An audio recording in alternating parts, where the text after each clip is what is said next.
mwasi yango mama Olive Lembe Kabila nde azali mwana ya ba Congo. Il faut ba Congo nyonso bafungola miso.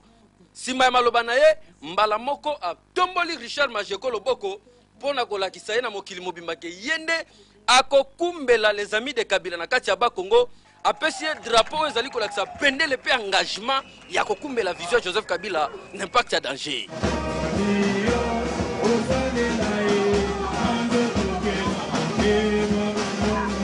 Poyo kasiko yemoko éclairage ya bana ba Congo Richard Komba Majeko ndenga bakisi boye. Ndenge naza wana komi coordonnateur provincial ya ami de Joseph Kabila Kabangi. Biso tozo lutter contre ba valeur.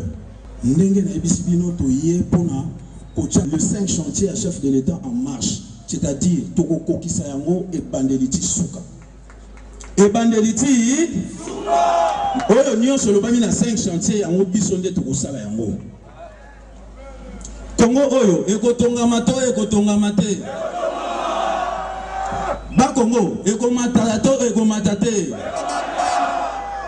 Gouverneur Mbacha Yepetang Azoki Maloba encourager Richard Majeko parce que mwana mobali oyo atongi ba école na Matadi pe asali ba société ndenge na ndenge oyo permettre na Matadi batu bazwa misala voire même awa pe na kata Kinshasa asala makambo ya ndenge na ndenge ba imprimerie na ba école mususu oyo bana bazali kotanga nyonso ezali moyen ya ko soutenir vision mokonzi mboka Joseph Kabila. Ambiance yaki ko matatongo ba comédien ba koti na podium Fiston Saï vu de loin na mama Kalunga ba yindisaki mabe tala mutafinika ki bango yeyo ready à miss avec la casa do kante ba beta musique ya kosakana te bana Matadi ba pini bana Matadi ba sepeli mena nyonso eloko ya ko retenir ezali ke éclairage ya bana ba Congo Richard Majeko Komba alakisi ke azana force ya kosakana te côté mobilisation pe azali kosenga na ba Congo nyonso bakota na idéologie ya kolanda vision Joseph Kabila po eza pona kotombola ba Congo pe koluka République démocratique du Congo kene liboso